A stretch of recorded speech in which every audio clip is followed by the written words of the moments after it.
Surviving as a tyrant's daughter or the survival methods of the cannon fodder daughter. A child care story of Yeyul, the youngest princess who is unloved and neglected. She lives in fear of being killed by her father, the tyrant emperor. However, she is about to turn her fate around as she is actually a reincarnated soul. We were so captivated by the story that we didn't even realize it contained things unworthy of a child care webtoon. Today, I'm going to reveal all the details you missed or overlooked in this webtoon.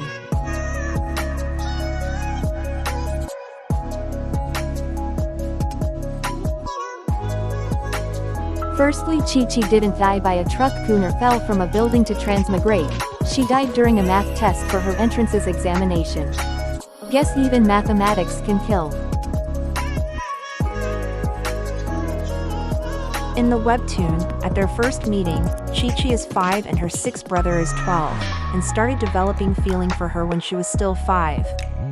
Most of you might think it's normal for children to love each other, since Tingxing is still a child.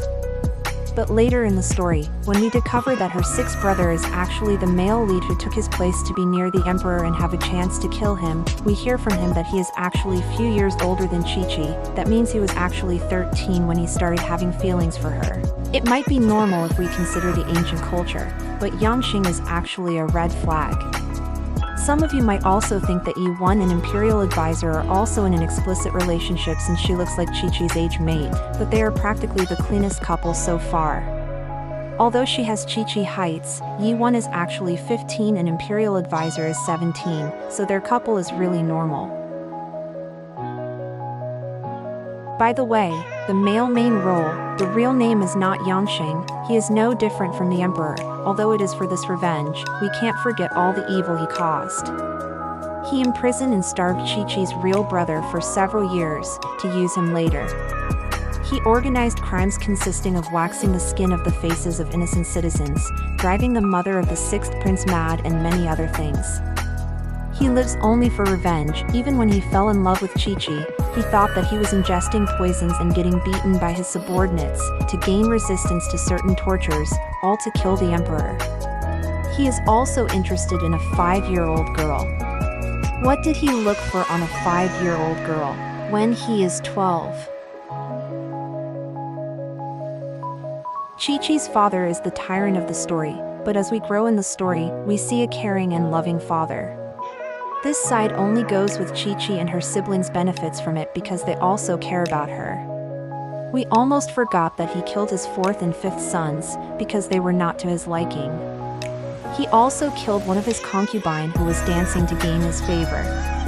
And that's not all, his empire was built under his tyranny. The country he conquered either becomes slave or annihilated. He destroyed Yangxing's empire when he was still a kid, that's why the male lead wants to end his live. He is also known as a wise man. Whenever he is near his 6th son, he realized that the interaction he has with him are different from those he had in the past. He suspected him from the beginning that something happened to his son, and so for his safety he sent Tingxing away to Jingbei. So he had him monitored throughout his stay, and I'm sure he discovered his identity. Chi-Chi is not innocent. Since her transmigration, she has never once thought about her mother, her real mother who raised her without a husband. She just thought about her new life as the emperor's favorite daughter, encouraging her father's attitude. I might also think that Yangxing has some memories of his past life. In the first 20th chapters, after meeting Chi-Chi, he says she looks familiar, a certain her, but he has doubt. And when he visits the cave in search of a treasure from an ancient city, he sees his name written on the wall in another language that he manages to read. Although it was Chi-Chi who experienced the illusion where she was marrying him, this could be the way he ended his life with Chi-Chi in his old life.